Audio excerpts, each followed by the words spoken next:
Gastrointestinal problems. Your objectives. Hepatitis. There are 6 different types of hepatitis, A, B, C, D, E, and G, but we're just going to center on A, B, and C. We don't know a whole lot about D, E, and G just yet, and those are not currently objectives on the NCLEX. So clinical manifestations for acute. So acute lasts from 1 to 4 months, and very often this is overlooked by the average individual. They might have a little bit of weight loss, a little bit of nausea, stomach issues. Basically, it looks like a mild flu. So the majority of individuals don't typically seek medical attention for this as long as they are able to keep food and water down. Later phase, this is what we would associate more with hepatitis. The individual can get jaundice. Jaundice first tends to appear in gums and the eyes before you see it in the skin tone. So very often you will see doctors looking at the patient's mouth to see if there's any yellowing pigment. Also during this time, the patient's GI symptoms tend to subside. So the reason an individual can get to the later phase here is because they don't very often notice that there is yellowing in their mouth. Chronic hepatitis would be seen and diagnosed for somebody that has had abnormal liver test functions for 6 months. So the actual blood test, not symptoms, but the actual confirmation of blood tests. So even if a patient were to have said, oh yeah, I've been having these symptoms for like a year, we still can't put them in the chronic phase until we have 6 months worth of blood tests. Between 75 and 80% of hepatitis C virus does become chronically infected.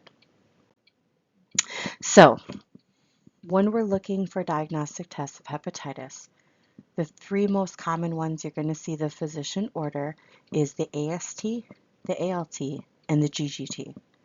The other ones on this list they could order, but we only need the first 3 to diagnose a hepatitis issue.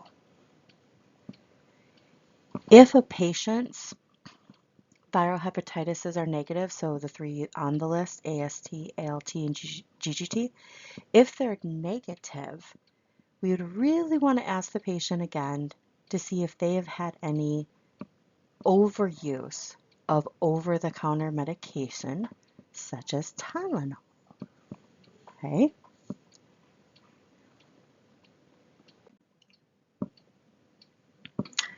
Different care for the patient, especially somebody with chronic hepatitis. We're going to be having periods of rest, well-balanced diet. The more protein, the better.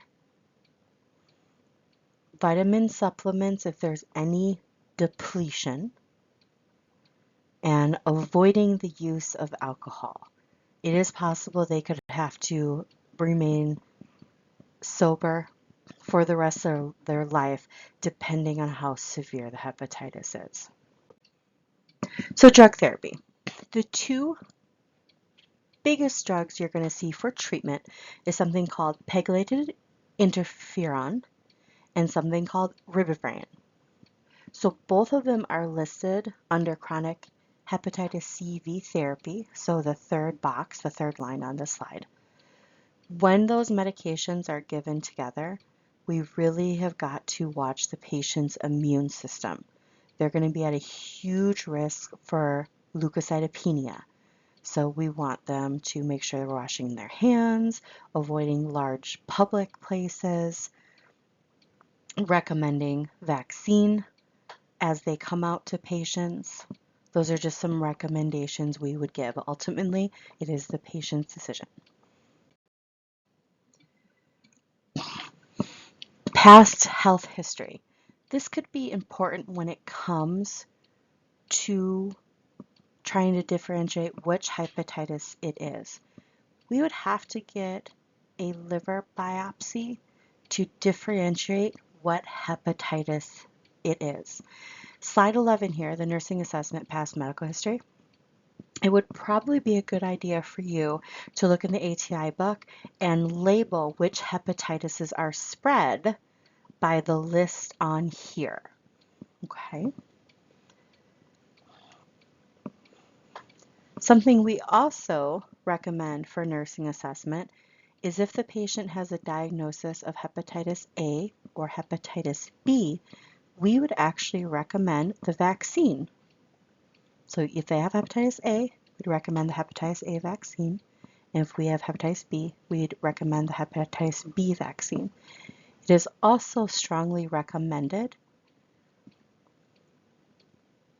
that anybody living in the household for the patient would also get the vaccine.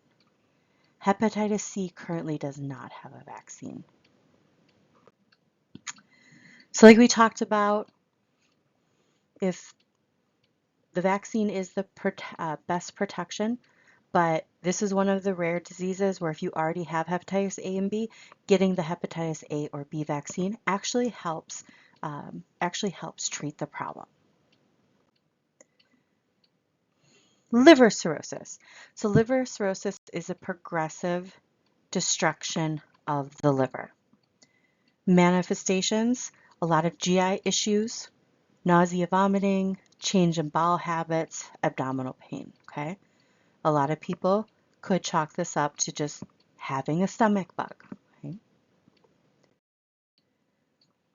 So later symptoms is typically when patients start to get help. You can see the jaundice in the gums. It comes out through the icterus to the eyes. This patient can get peripheral edema and something called ascites. So ascites is when we have a patient that is the liver is starting to break down. A liver typically is very smooth green color, okay? So when we start to have a fatty liver, or like in the picture, you see it's all sorts of different colors and it is very rough to the touch. Ascites is what happens when the body takes the toxic fluid that normally the liver would process and filter out, and it takes these little balls of toxins, which is called ascites, and puts them in the abdominal cavity, okay? These balls of toxic fluid are not part of the circulatory system. So this patient is at a massive risk for sudden hypovolemia, a sudden fluid shift. So we're going to be watching their blood pressure for it to go down and their heart rate and their respiration rate to go up. There is a procedure the physician can do to drain the ascites called a paracentesis. And when we do a paracentesis, we sit the patient up at the side of the bed, and the physician is going to put a large bore needle in, usually with the assistance of ultrasound, and drain the ascites. We are very much going to watch for any type of hypovolemia during this procedure too, from a fluid shift. Some other complications, again, we talked about ascites. The patient can get something called portal hypertension, which is the veins from the liver causing the portal hypertension because the liver is breaking down, and something called esophageal varices. Esophageal varices is a very, very dangerous complication where the lining inside of the esophagus thins out and it can start to bleed. If you have a patient with esophageal varices and one of them ruptures, there's a very good chance the patient is going to drown in their own blood. If we think the patient even has a remote chance of having esophageal varices, you're going to have a GI physician do an upper GI, which is better known as an EGD, and they can band the esophageal berries, or basically it's cauterizing, you're burning it, to thicken the skin. So that is something, if a patient has liver cirrhosis, doing that upper EGD is something that is done as a precautionary measure. Liver cancer, you don't need to know the stats of it, but they're listed there for you. Liver cancer very often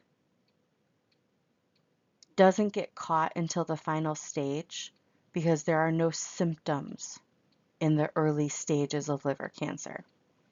Depending on what book you read, whose opinion you get, you have 4 to 5 lobes in the liver. Some people measure the stem, count the stem as the part of a lobe of a liver. Some people don't. Regardless, you can actually have half of your liver removed and the liver will actually grow back. So if we are able to catch a liver tumor that's only taking about half the liver up, we'd actually be able to go in there, cut that part of the liver off, and the patient would be cancer-free and the liver would grow back. That is also why you can donate part of your liver, and once you have donated it, your liver will grow back. And once it is sutured into place in the recipient, the liver will grow. Diagnostic test, okay? If you look, we're on slide 19. If you look at the slide of the CT showing, you can see that the vertebrae column is actually tilted to the patient's right. This patient probably had some numbness and tingling or even complete paralysis at this point. And you can see the liver is taking up the majority of the left upper part of the screen. And inside the liver, you see like there's little finger and thumbprints. Those are all liver tumor. This patient had dozens of liver tumors, and they probably did not survive very much longer after this day that this CT scan was done. To definitively diagnose liver cancer, the physician would have to do a liver biopsy. The nurse doesn't do a whole lot for the liver biopsy, but after the liver biopsy, we'll be watching the site for a hematoma. So hematoma, same concept when we talked about cardiac catheterization. Hematoma is internal bleeding, and you can watch a hematoma get a little bigger and bigger as it goes. So if you do have that, put pressure on it and let the doctor know right away. We might have to go in surgically and fix the bleed. Unfortunately, liver cancer is very largely palliative. It is because it's not usually caught until stage 3 or 4, and by that point, it has engulfed the entire liver or it has metastasized out of the liver. So we're going to do a lot of chemotherapy and radiation if the patient consents, but it's very typical to see a patient pass away of liver cancer less than a year after diagnosis. Acute pancreatitis. So again, here is your stats on it. You don't need to know the stats. Pancreatitis is very painful. Very, very, very, very, very painful, okay? This patient is going to be on a ridiculous amount of IV pain medication. We're talking a dilaudid pump amount of pain medication, okay?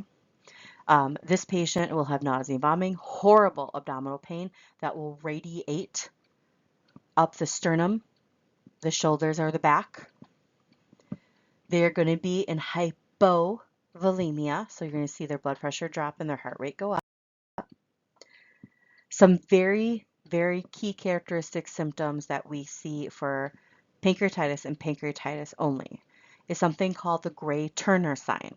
Gray-Turner sign is where the left lower quad of the abdomen and down the flank looks bruised. There's going to be a discolorization because the pancreas is inflamed. You could also see something called the colon sign. The colon sign is where there is discoloration and bruising around the umbilicus, but it will take up a good vast amount of the anterior abdomen section. Diagnostic tests for pancreatitis. Amylase and lipase are our two go-to, okay? Amylase is typically the one we look at first. It starts with an A, it shows up first. So when the patient's in crisis, the amylase will go up first, and when treatment has started to work, amylase will come down first. Lipase will move, but it's late and it's lazy and it tends to show up late to the party. Serum glucose. Your patient's glucose level could be all over the place depending on how advanced the pancreatitis is. So they could go hypoglycemic on you or hyperglycemic on you, and they will probably be on a sliding scale. And then serum calcium. Calcium will dip down. So if you do not remember your hypocalcemia signs and symptoms, you might want to jump back to week 1 and 2 and look at those slides. Very standard diagnostic tests. We can do an ERCP, which is an upper scope to visualize the pancreas, an ultrasound, an abdominal CT, and an abdominal X-ray to again visualize and take photos of the pancreas. Collaborative care. The physician's going to order a lot of pain medication, okay? A lot. We're going to be controlling fluids to make sure they don't get hypovolemic. And they could be under isolation to prevent infection. For the nurse, the thing we do immediately when pancreatitis has been diagnosed is take away all food and water. A very strict, very mandated NPO. I've had patients not even allowed to brush their teeth or swab their mouth because it caused such a trigger for the pancreatitis pain to come back that we couldn't risk it, okay? When you put something in your mouth, whether it be something to drink, a hard candy, or something to eat, it activates your entire GI tract, including waking up the pancreas. And when we're in the acute phase, the first couple days of a pancreatic attack, when we wake up the pancreas, it could cause a lot of pain. Okay, so we are going to be waiting several days, and they are going to be strict NPO. They're going to be on IV fluids, and it's very possible for some advanced pancreatitis patients to actually have TPN started on them. Once the patient can eat, there's going to be small, frequent, high-carb meals. This is not a patient that's going to be having a lot of protein right off the bat. This patient will never be recommended to have alcohol again. Here's your subjective and objective nursing assessments, which we went through. Your acute interventions, as always, vital signs, respiratory status in the case they go hypovolemic,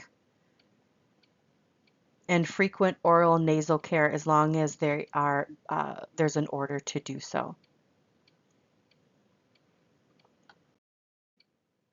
Chronic pancreatitis occurs mostly in individuals that have abused alcohol. They do have this very similar signs and symptoms, but something very specifically they have is something called pancreatic insufficiency. There's a newer medication on the market, newer, 8-9 years, called pancrelipase, and that helps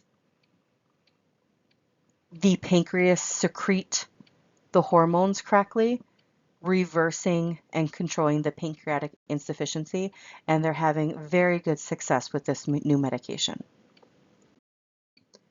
Diagnostic tests are exactly the same for chronic pancreatitis as it is for acute pancreatitis.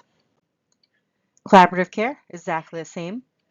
Just be mindful when it comes to chronic pancreatitis, they will eventually at some point be also diagnosed with diabetes type 2. Overview of pancreatic cancer. Again, here's your stats, but you don't need to know them. We don't exactly know why people get pancreatic cancer. There are some known risk factors. African Americans, someone with chronic pancreatitis, and possibly family history, but it is very possible to get pancreatic cancer with absolutely no family history, not smoking, so sometimes we don't know where these come from. So what happens is the tumor tends to originate in one of the ductal systems, and then it grows into the body or tail, which there are no nerve endings in there. So it's completely silent until it invades a different organ. Clinical manifestations, when there are some, they experience some epigastric pain. They may have some jaundice. They may not. One of the things we do see is they too tend to have a very rapid weight loss because the pancreas will start increasing insulin production and it will break down the fat and the muscle in the body faster.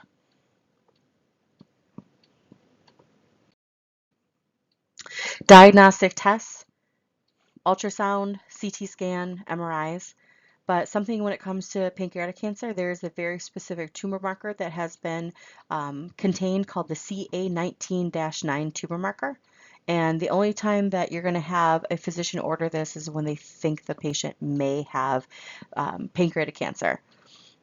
Another thing that is done once cancer has been identified is something called a PET scan, and that can be done for virtually any type of cancer.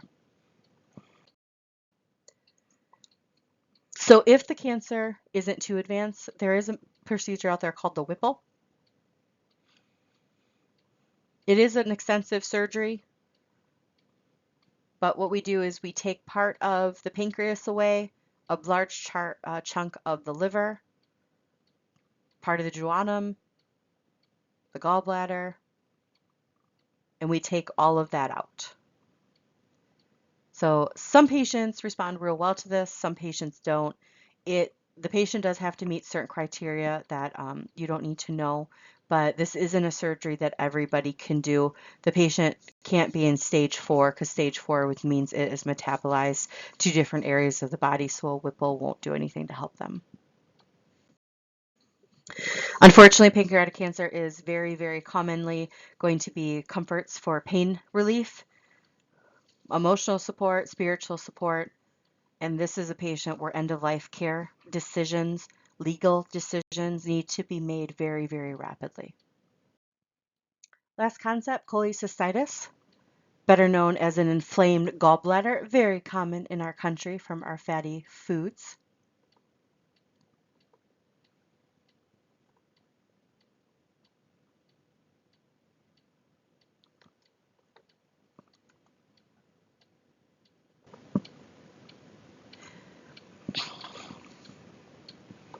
When it comes to the inflamed gallbladder, the most common thing to do is just remove it. Do a laparoscopic cholecystectomy, which is just a fancy word of saying remove the gallbladder through 3 hole pokes, surgical hole pokes in the abdomen. So when that does occur, there's 3 things we're going to watch out for after the surgery. 3 things, okay? First one is, technically, educational speaking, the patient can advance to a general diet as tolerated. Now, if you've had your gallbladder out or know someone that has their gallbladder out, typically high-fat foods will cause a lot of GI upset, but theoretically, they can go to a general diet. The second thing we're going to be watching for or educating the patient about is that they can shower the same day of surgery. No baths, no hot tubs, no ocean, no lakes, no pools, but they can shower the same day of the surgery. And the third thing we want to educate is if they start vomiting profusely, then they need to come back to the hospital, okay? The reason behind that is when we remove the gallbladder is actually tucked underneath the liver. And we have to use 2 titanium little pins to cut off the bile duct that goes from the gallbladder to the liver. And if a patient starts vomiting profusely, typically what happened is one of those little titanium pins came off. While it is abnormal and it does not happen often, it is just a precautionary thing. So those 3 things are important when it comes to after removing the gallbladder. If the patient does not want to have surgery, there are things that can be done. We can put an NG tube down to decompress the GI tract, medication for nausea and pain, and a significant diet change to prevent a flare-up. But that's really just buying time. Eventually, the gallbladder can get so inflamed it can get infected. So we can just buy them time. Okay? Forgive me, for some reason the slide won't go past 41. So signs, symptoms, nausea, vomiting, especially after a high fatty or high carb food. And it can be gut wrenching, just vomiting. Um, Diagnostic test for this, the one you see on the screen is called a PTCA. We give a certain part of dye to the patient, and then we can see how well that bile duct there is getting nutrition into the gallbladder. So this is a really good scan, actually. The gallbladder, everything's lit up in a nice cream color. When we know that the duct is not doing well, the gallbladder is not doing well, it will be grayed out. So nursing assessment, the pain tends to start in the right upper quad. The gallbladder is located right below the liver. It's kind of tucked in there. If the patient doesn't want to have surgery, we control the pain. We give antibiotics if needed, and we monitor the fluid and electrolyte balance. If it's really severe, we will sink an NG tube to decompress the abdomen. Individuals do go for the removal. Most of the time, it's called a laparoscopic cholecystectomy, which is just a funny turn of saying we're going to go in with 3 little poke holes in your stomach and safely remove the gallbladder. Surgery itself takes about 30 minutes.